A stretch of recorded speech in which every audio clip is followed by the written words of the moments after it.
Minute prima di lui quanto sono felice di seguire stasera canto a te e davanti a voi.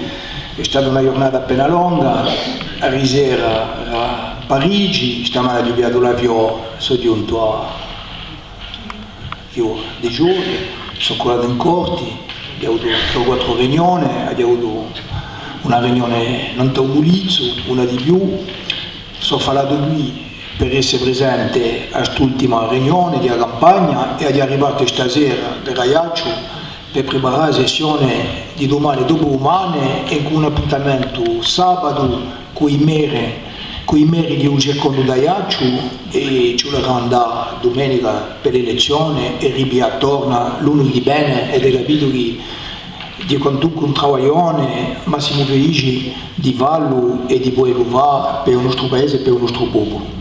Donc moi je vais dire, ce soir il y a un public d'amis, de militantes et de militants. Donc on ne va pas partir dans des envolées lyriques. Moi je voudrais vous dire en un quart d'heure que le rendez-vous de dimanche il est extrêmement important pour la Corse pour plusieurs raisons. D'abord, un petit retour vers l'histoire, ça a été fait par les autres, mais c'est important parce qu'on ne peut pas savoir où on veut aller si on ne se rappelle pas d'où on vient.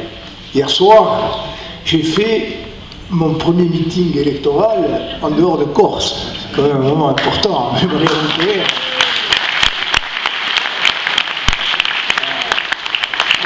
que j'étais un peu décontenancé parce que c'est pas évident d'arriver comme ça dans une campagne à laquelle on n'a pas participé directement, avec des gens qu'on ne connaît pas, pour la plupart d'entre eux, directement. D'abord vous dire que c'était un moment humainement extrêmement agréable, qu'il y a beaucoup de gens, y compris dans cette salle ou dans notre électorat, qui ne partagent pas nécessairement toute la trajectoire politique d'Europe Écologie Les Verts, mais c'est vrai qu'en termes de valeurs, en termes de vision de la société, de la solidarité, de l'Europe, je trouve que c'est une vision progressiste, certains diront sans doute idéaliste, trop idéaliste, quelquefois excessive par certains aspects, y compris pour nous, mais il n'empêche que dans ce contexte d'inquiétude, ce contexte anxiogène, ce contexte souvent de repli, de refus de l'autre, de logique purement financière, avoir des gens qui placent l'homme au cœur de la réflexion, l'agriculture de production, la logique d'égalité et de solidarité, le refus des discriminations, l'ouverture à l'autre, la démocratie réelle. Je trouve que ça fait du bien. Et déjà, pour cette première raison, d'être avec eux, je pense que nous sommes à notre place. Deuxièmement, c'est vrai que je le dit hier et je le répète ici, c'est que les Corses ont fait de l'écologie un peu comme M. Jourdain faisait de la prose sans le savoir. Donc nous avons été, vous avez été, je parle pour celles et ceux qui ont commencé, des militantes et des militants écologistes alors même que le concept n'existait pas. Et c'est vrai qu'à chacun de nos pas et à chacun de nos engagements, y compris les plus modernes, derrière, il y a cette dimension d'écologie, de lien à la terre, qui est aussi une part fondamentale de notre culture. J'y reviens pas, mais c'est vrai, bon, il y a Max notamment qui peut être des premiers, qui a commencé. Mais on peut imaginer ce qu'aurait été l'histoire si, par exemple, effectivement, vous n'aviez pas réussi à faire renoncer l'État à son projet de site d'expérimentation nucléaire à l'Argentine. Et quand on le dit aujourd'hui, on ne peut même pas l'imaginer qu'on puisse penser ça. Mais à l'époque, ils voulaient le faire.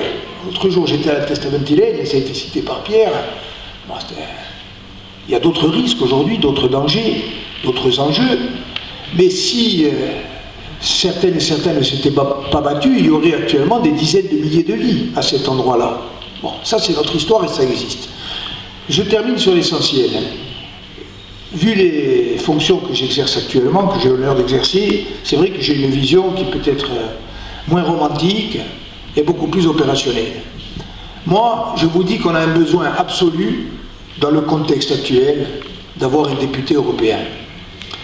Et je dis que ce n'est pas le problème de Femo-Agos. Ce n'est pas seulement le problème de Femo-Agos. D'un point de vue des partis, c'est le problème de Femo-Agos, là seulement parce que je le signale pour mémoire et j'y reviendrai pas, aucun des autres mouvements nationalistes, y compris ceux de la majorité, n'a appelé à voter pour François. Donc ça, c'est une réalité, je le rappelle, on le pose, on l'écarte. Ce n'est pas l'objectif.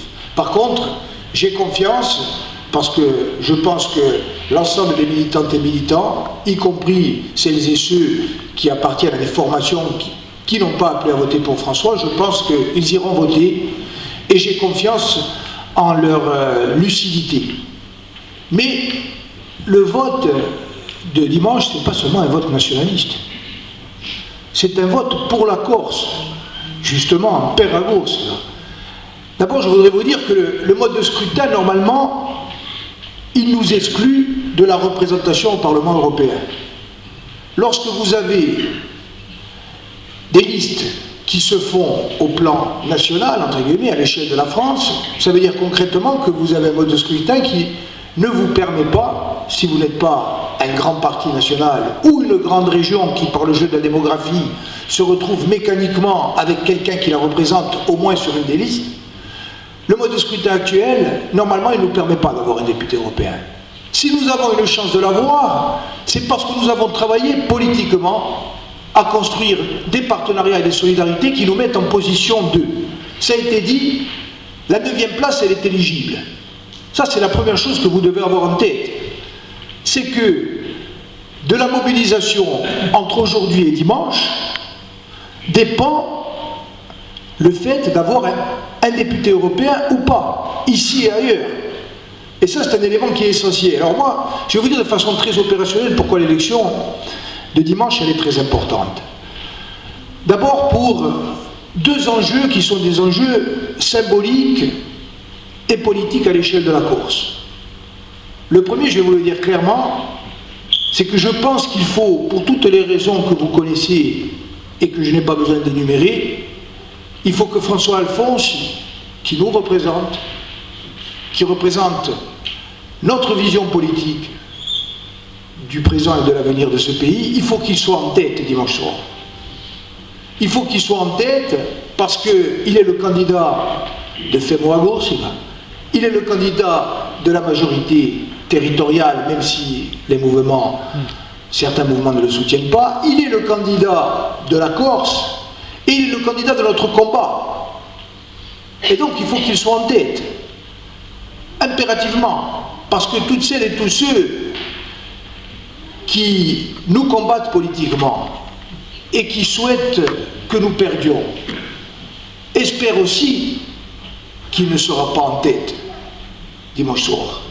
Et que donc, toutes celles et tous ceux, quelle que soit leur appartenance partidaire, qui sont des patriotes et qui croient à ce qui a été fait depuis des décennies, et là je m'adresse aux nationalistes, et qui croient notamment à l'idéal commun qui nous porte, toutes celles et tous ceux qui ont été heureux en 2014 à Bastia, toutes celles et tous ceux qui ont été heureux en 2015, toutes celles et tous ceux qui ont été heureux en 2017, il n'y a pas l'ombre d'une hésitation. Il faut qu'ils aillent, qu'ils prennent le bulletin, qu'ils votent et qu'ils fassent voter. Parce que ne pas voter dans les circonstances actuelles pour François Alphonse, c'est commettre une faute politique grave. Donc ça, c'est la première explication. La deuxième, je le dis aussi, même si on se détermine pour et jamais contre, moi je vous le dis, j'ai pas envie, dans la Corse qui est la nôtre, dans laquelle nous sommes aux responsabilités depuis 3 ans, que le parti ou la liste en tête dimanche soir, ça soit le Front National. Ça, c'est pas possible.